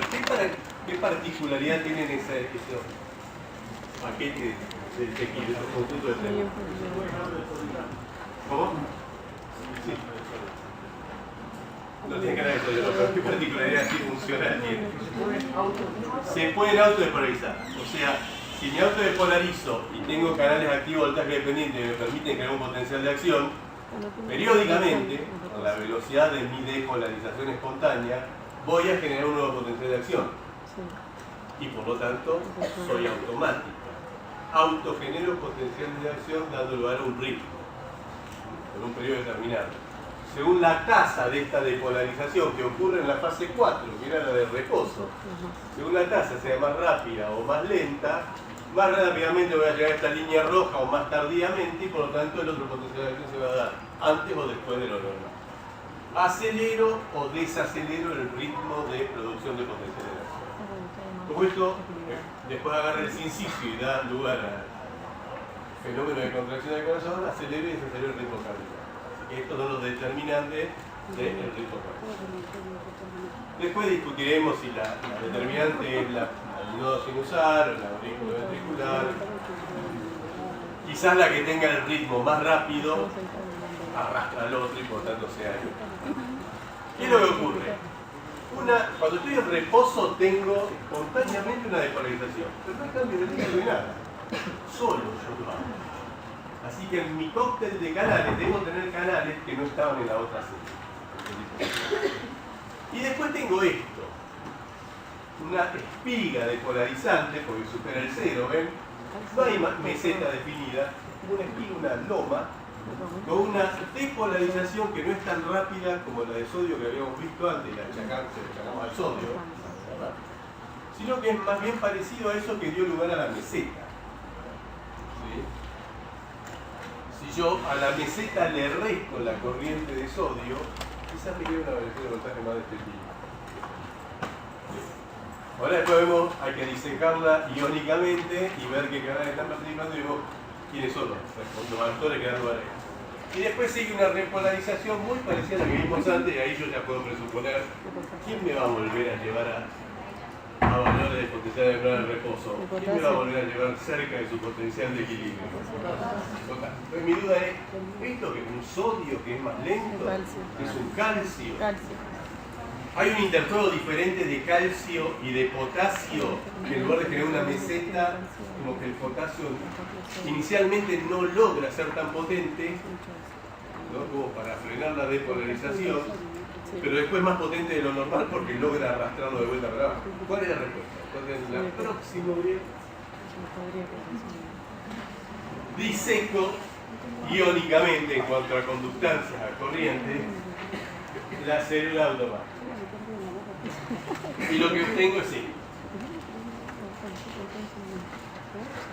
Corriente negativa, carga positiva entrando, es la de calcio. Veo que es potente al principio, dando la depolarización, pero después cede bastante rápidamente comparada con la que habíamos visto antes, que daba lugar a la meseta. ¿Sí? Así que acá hay otros canales de calcio involucrados. Obviamente la repolarización, a partir de acá, la repolarización tiene que ver con que se dio la de calcio y tengo un aumento paulatino, que gana su máximo acá, de la corriente saliente de potasio, la línea verde. Corriente de potasio que sí me llama la atención, que cuando llego al reposo sigue disminuyendo.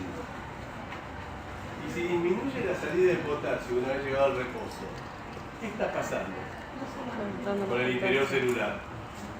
Fue algo que dijeron por ahí hace un rato, en la célula anterior.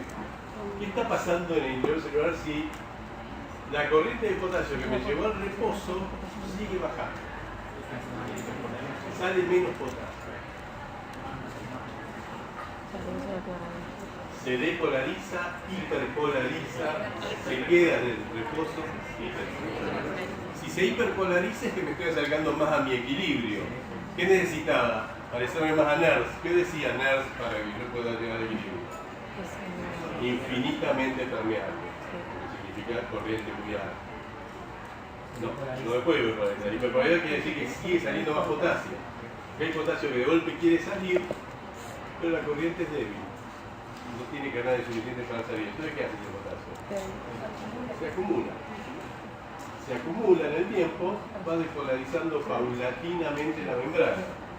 Así que la caída de la corriente de potasio podría ser un factor que me explica por qué la fase 4 no es así, sino que empieza a depolarizar paulatinamente.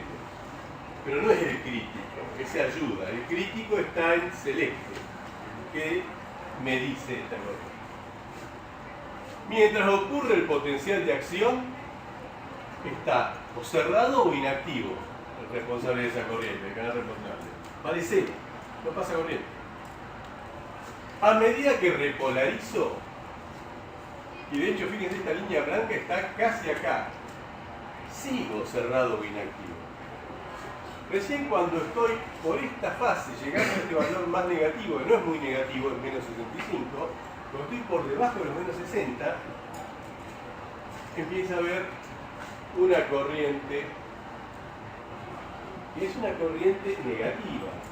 Eso era carga positiva entrando, ¿no? Una paulatina corriente entrante que dura el tiempo que me mantengo por debajo de los menos 60 más o menos, menos 60, menos 50 y tanto. Porque una vez que llegué a este valor, que por lo visto es el responsable de que se abra el canal de sodio y voltaje dependiente, ¡pum! Se dispara la depolarización, no tan abruptamente por la cinemática de este canal, y yo rápidamente me inactivo nuevamente, porque vuelvo a cero. Entonces acá hay una carga positiva, IF, FANI le dicen, HCN se llama el canal, no importa, que puede ser o sodio lento y o calcio, porque fíjense que el calcio del reposo, el calcio está entrando. Corriente negativa quiere decir que está entrando. Acá entra muchísimo, pero acá entra lento. Entonces, sodio probablemente y calcio distintos canales que están entrando y generando esa depolarización espontánea, paulatina, que ocurre durante la diástole. Por lo tanto, le puedo poner el nombre de depolarización espontánea diastólica. La F4 no es estable, paulatinamente se depolariza. Hasta que alcanzo el umbral de algún canal de calcio de voltaje dependiente, lo abre, explota la depolarización con la cinemática más lenta del canal comparada con la de sodio, y esa depolarización, que llega por encima de los menos 60, bloquea a la I sub F o corriente del canal HCN y doy lugar al nuevo potencial de acción. Eso, cuando se inactiva el canal de sodio y vuelvo a repolarizar producto de la salida de potasio voltaje dependiente, se reinicia el ciclo. Se deinactiva la I sub F y empieza paulatinamente a despolarizar. Esta la van a encontrar con distintos nombres en distintos lados. En neuro la llaman I sub H, corriente de hiperpolarización. ¿Y qué hace? Transforma la neurona, cuando ella está en una neurona que está disponible, activable, en marcapaz. También. Lo mismo que tenéis acá en la fibra. Y más adelante van a ver, con esto ya terminó, cómo, lo que dije al principio, modificando las tasas de depolarización más abrupta, menos abrupta, se puede hacer que el potencial de acción ocurra antes o después de lo previsto. Pero hay otras formas, otras dos formas más posibles de hacerlo. Mira, vamos a ver más adelante porque el sistema nervioso autónomo simpático y parasimpático actúan sobre los canales y regulan la pregunta. La mitad salga por atrás y la otra mitad salga por adelante.